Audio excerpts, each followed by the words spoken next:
Bismillahirrahmanirrahim. Assalamu alaikum. Welcome to online class in Metropolitan Foundation School. My name is Rosina Rafiq and I will teach you maths for class 7. And today we will read chapter number 5, exponent. In this unit, students, we will learn about exponential notation, how to express rational number in exponential notation, and the application of the product and power laws of exponent. Remember the multiplication of a number by itself. We learn about the square and square roots in the previous chapter. यानी हम previous chapter में हम learn कर चुके हैं कि square कैसे निकाला जाता है और स्क्वायर रूट कैसे निकाला जाता है. Exponential notation. When we write 2 power 5, it's basically means 2 multiply by 2 multiply by 2 multiply by 2 and multiply by 2. जब हम 2 की पावर 5 लिखते हैं तो इसका क्या मतलब होता है कि 2 को हम कितनी टाइम लिखेंगे? 2 को हम 5 टाइम्स लिखेंगे. 2 पावर 5 मतलब क्या हुआ? हम 2 को 5 टाइम्स लिखेंगे. 2 मल्टीप्लाई बाय इटसेल्फ 5 टाइम्स मतलब क्या हो गया? 2 अपने अंदर ही अपने आप को ही 5 टाइम क्या करेगा? मल्टीप्लाई करेगा. 2 power 5 is called the 5th power of 2. 2 क्या है? 5th पावर है 2 का. 2 इज द बेस. जो 2 है वो बेस है and 5 is the power of exponent. 2 क्या कहलाएगा? 2 बेस कहलाएगा और 5 क्या कहलाएगा? 5 इसका एक्सपोनेंट कहलाएगा. ठीक है, पावर ऑफ एक्सपोनेंट कहलाएगा. Look at some other examples. 3 power 2. 3 is the base number raised to the power of 2. 3 multiplied by 3 is equal to 9. 3 को 3 से मल्टीप्लाई किया तो क्या आ गया? 9. इसी तरीके से दूसरा देखिए. 7 power 3. 7 is the base number and raised to the power of 3. 7 multiplied by 7 multiplied by 7 is equal to 343. हम मल्टीप्लाई करेंगे. 7 7 जा 49. 49 को 7 से मल्टीप्लाई करेंगे तो आ जाएगा 343. 10 की power 4. 10 is the base number raised to the power of 4. 10 multiply by 10 multiply by 10 and multiply by 10. तो देखें यहाँ पे आ जाएगा 10,000. इसी तरीके से यहाँ पे और कई एग्जाम्पल्स हैं जो कि हमें एक्सपोनेंट को वाज़ेह तौर पे समझने में बहुत मददगार साबित हो सकती हैं. जैसे कि देखें यहाँ पे इम्पोर्टेंस में लिखा हुआ है 1 raised to the power of any number is equal to 1. यहाँ देखिए 1 power 2 is equal to 1 multiply by 1. 1 power 3 is equal to 1 multiply by 1 multiply by 1. इसी तरीके से 4 है तो हम 1 को 4 टाइम लिख लेंगे. 1 के ऊपर 5 है तो 1 को हम 5 टाइम्स लिख लेंगे. ये एक तरीके से फॉर्मूला है कि हम एक्सपोनेंट को इस तरीके से वाज़ेह तौर पे सॉल्व कर सकते हैं. The exponent tell the number of times the base number is multiplied by itself. इस डेफिनेशन को अच्छे से समझिए. The exponent tell the number. Exponent हमें बताता है कि जो नंबर है ऑफ टाइम्स, नंबर कितनी दफ़ा आ रहा है. The base number is multiply by itself. और जो बेस नंबर है वो कितनी दफ़ा मल्टीप्लाई हो रहा है हमें ये बताता है एक्सपोनेंट, जो कि ऊपर लगा हुआ होता है जिसे हम पावर भी कहते हैं. वो हमें बताता है कि वो जो बेस है वो कितनी बार मल्टीप्लाई हो रहा है. इसी तरीके से the exponent is often refer to as the power of index. The exponent यानी पावर और index applies to negative number as well. जिस तरीके से पॉजिटिव नंबर होते हैं इसी तरीके से ये नेगेटिव नंबर्स भी यहाँ पे मौजूद होते हैं और इस तरीके से हम इसको पावर्स को नेगेटिव में भी सॉल्व कर सकते हैं। The notation which express the product of n integers by itself several times is known as exponential notation। इसी तरीके से यहाँ देखें, जिस तरीके से यहाँ पे हमने पॉजिटिव को सॉल्व करना बताया है कि एक्सपोनेंट होता है तो किस तरीके से करेंगे, इसी तरीके से यहाँ देखें, यहाँ पे इंटीजर्स हैं, नेगेटिव इंटीजर्स हैं, इनको मल्टीप्लाई करके हमने बताया है कि, और आपको पता होगा प्रीवियस क्लासेस में पढ़ा है हमने कि प्लस प्लस प्लस होता है, माइनस माइनस प्लस होता है, प्लस माइनस माइनस होता है और माइनस प्लस माइनस होता है। तो वही फॉर्मूला हम यहाँ अप्लाई करेंगे। देखें थ्री टाइम है तो minus minus plus, plus minus minus, लेकिन देखें माइनस तो हुआ लेकिन इसके ऊपर पावर है तो ये क्या हो जाएगा, माइनस माइनस प्लस। तो यहाँ पे माइनस नहीं आएगा, यहाँ पे प्लस आएगा, और प्लस आपको पता है कि प्लस को लगाने की नीड नहीं होती। तो -3 मल्टीप्लाई बाय -3 क्या हो जाएगा, -3 पावर 2। लेकिन जब 2 आ जाएगा तो माइनस और माइनस ये क्या बन जाएगा, मिलके बन जाएगा प्लस। इसी तरीके से जो ऊपर हमने 7 प्लस वाला 7 किया था, यहाँ पे देखें 7 माइनस के साथ है, तो 7 टाइम जब कोई रकम होगी तो जाहिर सी बात है वो प्लस माइनस माइनस होगा, यहाँ पर आ जाएगा ये माइनस। ओके, अच्छा, बुक पेज नंबर 68 पर हमारे लॉज ऑफ एक्सपोनेंट दिए गए हैं। Page number 68। The laws of exponents can be summarized as follow. If x is any rational number different from 0 and m and r any integers, then यानी यहाँ पे जो x दिया गया है वो रेशनल नंबर है और m और n जो है वो इंटीजर्स में भी यहाँ पे मौजूद है। तो हम लॉज को अच्छे से यहाँ पे समझेंगे, क्योंकि आपको मैंने क्लास में भी समझाया था कि लॉ ऑफ एक्सपोनेंट के ज़रिए ही हम डिफरेंट सम्स को सॉल्व कर सकते हैं। इन लॉज की मदद से हम काफ़ी सम्स का सॉल्यूशन निकाल सकते हैं। जब तक हमें ये लॉज समझ नहीं आएंगे हम सॉल्यूशन नहीं निकाल सकते।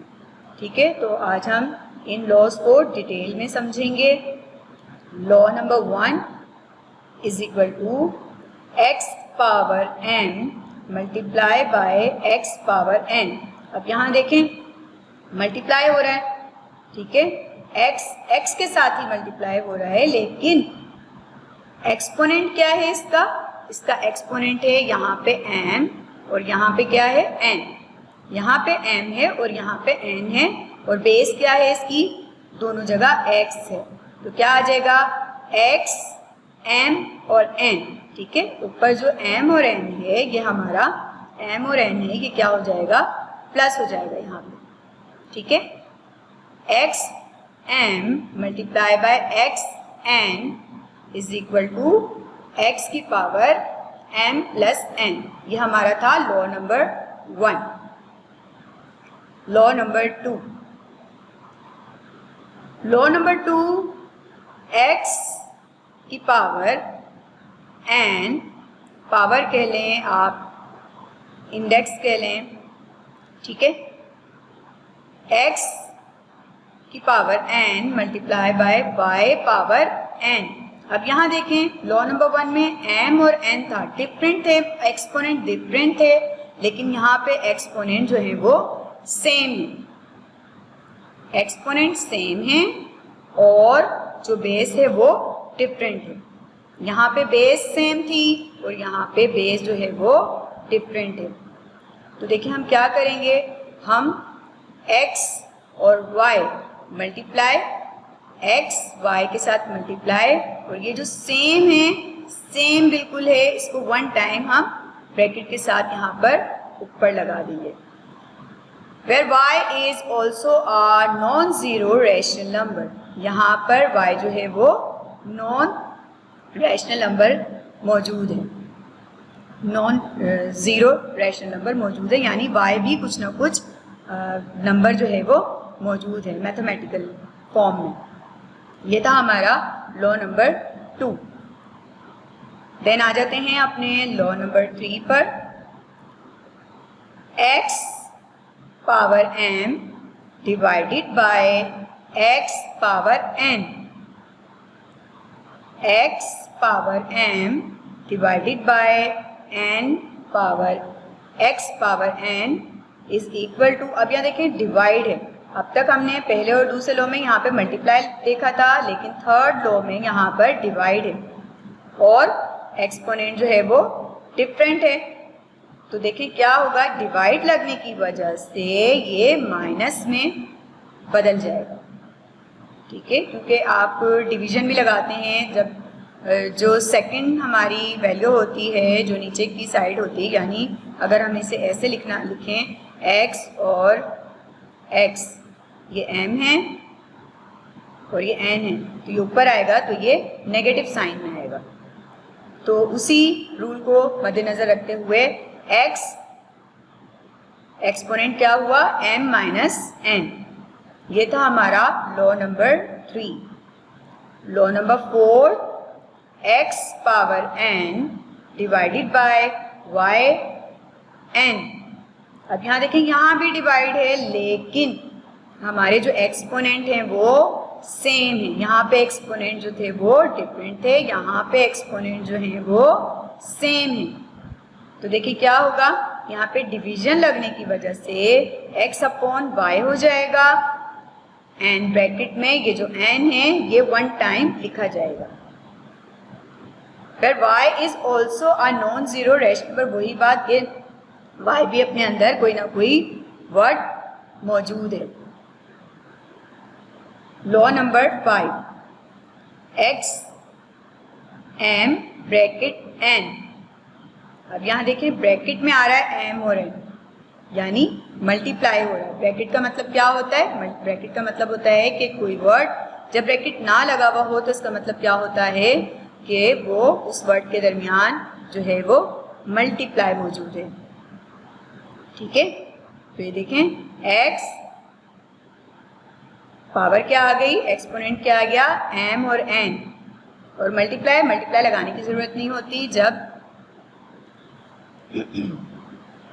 पावर्स में होते हैं तो मल्टीप्लाई लगाने की जरूरत नहीं होती, यानी m और n एज इट इज आ जाएंगे। जब मैथमेटिकल वर्ड होंगे तो उसके दरमियान हमें लाजमी लगाने होंगे। ठीक है, law number 6, x not is equal to 1 if x is any non zero rational number. यहाँ पर x जो है वो नॉन जीरो रैशनल नंबर मौजूद है, फिर भी ये 1 हो जाएगा। यानी number 1, law number 1, x m multiply by x n क्या हो गया, प्लस हो गया। मल्टीप्लाई था प्लस हो गया, पावर को हमने क्या किया, प्लस किया। मल्टीप्लाई था लेकिन एक्सपोनेंट सेम थे, क्या हो गया, यहाँ पे मल्टीप्लाई के साथ ऊपर 1 टाइम लिखा गया। यहाँ पे डिविजिबल था लेकिन एक्सपोनेंट डिफरेंट थे, यहाँ पे ये माइनस हो गया। यहाँ पे डिविजिबल था लेकिन एक्सपोनेंट सेम थे, यहाँ पे ऊपर 1 टाइम लिखा गया। यहाँ पे ब्रैकेट में थे यानी मल्टीप्लाई हो रहा था, तो इन दोनों को उठा के बेस के ऊपर लगा दिया गया, और यहाँ पे नॉट लगा हुआ था, वर्ड के ऊपर नॉट लगा हुआ था, तो ये 1 कहलाएगा।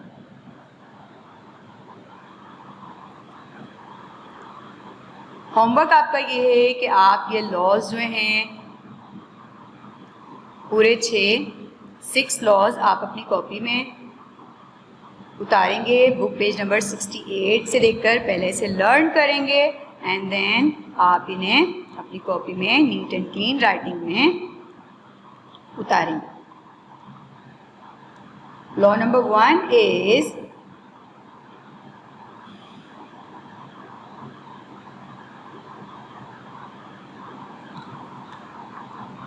x की पावर m मल्टीप्लाई x की power n is equal to, ये आ गया हमारा बेस, इसे हम बेस कहते हैं, ये आ गया हमारा बेस, और एक्सपोनेंट क्या हो गया, m प्लस n। लेकिन दोनों जो थे हमने क्या कर दिया, m और n को प्लस लगा दिया। ये था हमारा लॉ नंबर 1।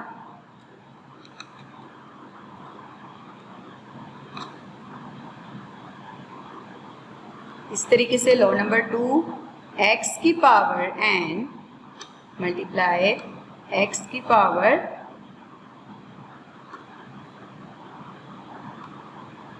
y की पावर n, यानी बेस जो देखें बेस डिफरेंट है, एक जगह x और दूसरी जगह y, लेकिन एक्सपोनेंट सेम है। तो क्या आ जाएगा, यहाँ पे आएगा x y, क्या आ जाएगा n, जो कि सेम है। ठीक है, ये हो गया हमारा law number 2। Law number 3, x m divided by x n। अब ये देखें बेस सेम है लेकिन एक्सपोनेंट डिफरेंट हैं, तो क्या आ जाएगा x m माइनस n। ठीक है, नंबर 4, लॉ नंबर 4 क्या आएगा, x n divided by y n। अब ये देखें दोनों डिफरेंट हैं। ठीक है, बेस जो हैं दोनों की डिफरेंट है, तो क्या हो जाएगा ये, और बीच में डिवाइड है, क्या हो जाएगा, अपॉन में चला जाएगा, x अपॉन y, और एक्सपोनेंट जो है वो सेम है तो एक्सपोनेंट पावर लग जाएगा। 5th लॉ है, लॉ नंबर 5 के x m, देखिए बेस है, बेस है x m, x की पावर m, और ब्रैकेट में फिर n भी मौजूद है, अकेला नहीं है, इसके साथ n भी मौजूद है। तो फिर ये क्या हो जाएगा, ये देखें ये बेस है, ये एक्सपोनेंट है, और इसके साथ एक और एक्सपोनेंट है, और बीच में ब्रैकेट है। तो ये क्या हो जाएगा, ये हो जाएगा बेस m मल्टीप्लाई n। अभी देखिए मल्टीप्लाई जो है यहाँ लगाना इतना ज़रूरी नहीं होता, इसकी नीड नहीं होती, तो इसकी जगह हम क्या लिख देंगे, हम इसकी जगह ये भी कर सकते हैं कि x m और n, क्योंकि वेरिएबल हैं तो वेरिएबल के साथ मल्टीप्लाई ना भी लगे तो जो है वो बात जो है वो समझ आ जाती है। और अगर कांस्टेंट हो, लफ्ज़ कांस्टेंट हो, तो फिर हमें बीच में मल्टीप्लाई लाजमी लगाना पड़ेगा। वेरिएबल थिंग्स होती हैं, वेरिएबल वर्ड्स होते हैं, तो उनके दरमियान हम मल्टीप्लाई हटा भी सकते हैं, उसकी नीड जो है वो नहीं होती। लास्ट लॉ, लॉ नंबर 6 जो है वो है x not is equal to 1। ये x नॉट की वैल्यू दी गई है, x के ऊपर नॉट लगा हुआ होगा तो उसको हमेशा 1 ही जो है उसकी वैल्यू मानी जाती है। तो ये थे हमारे पूरे के पूरे 6 लॉज जो कि हमारे काम में, हमारे एग्ज़ाम्स के लिए बहुत इम्पॉर्टेंट हैं। ये पूरे 6 लॉज जो हैं हमारे फाइनल के लिए बहुत इम्पॉर्टेंट हैं, और आपको बारहा बताया गया है, बार बार मैं समझाती रही हूँ कि ये लॉज आपको याद करने हैं। आपको मेंटल मैथ करना हो, आपको ऑब्जेक्टिव का सॉल्यूशन करना हो, या फिर सॉल्यूशन करना हो सम का, ये लॉज बहुत इम्पॉर्टेंट हैं। इन लॉज की मदद से आप डिफरेंट सम जो हैं वो सॉल्व कर सकते हैं। जैसे कि कोई सम आए जिसमें बेस आपको दिया गया हो और एक्सपोनेंट दिया गया हो, तो आप फ़ौरन क्लिक करें कि ये कौन सा लॉ है। आप क्लिक करें माइंड को और समझें कि कौन सा लॉ इसमें अप्लाई होगा और हम किस तरीके से इसको सॉल्व करेंगे। अगर क्वेश्चन आए कि बेस जो है वो डिफरेंट हैं लेकिन एक्सपोनेंट सेम है, तो आप फ़ौरन से समझ जाएं इसमें लॉ नंबर 2 जो है वो यूज़ होगा। इसी तरीके से डिविजिबल हो और एक्सपोनेंट डिफरेंट हो तो फ़ौरन आप समझ जाएं कि इसमें माइनस लगेगा, बेस वही रहेगा, सिर्फ इसमें एक्सपोनेंट पे माइनस लगेगा। और इसी तरीके से एक्सपोनेंट सेम हो और बेस डिफरेंट हो तो फ़ौरन से पहले समझ जाएं कि डिवीजन लगाकर हमें एक्सपोनेंट जो है वो ऊपर 1 टाइम लिख देंगे। इसी तरीके से यहाँ पे देखें मल्टीप्लाई हो रहा है तो ये वेरिएबल थिंग है, इसके साथ मल्टीप्लाई नहीं लगाएंगे तो भी बात समझ आ जाएगी। और लास्ट लॉ है कि आप नॉट एक्स के ऊपर नोट है तो उसको आप 1 मानेंगे, और अगर कोई और आगे इस सम में कोई और वैल्यू मौजूद है तो आगे का सॉल्व करेंगे। तो ये 6 लॉज थे। आई होप कि आपको अच्छे से समझ आए होंगे। इसको नीट एंड क्लीन अपनी राइटिंग अपनी फेयर कॉपी में डन कीजिएगा। अल्लाह हाफिज़।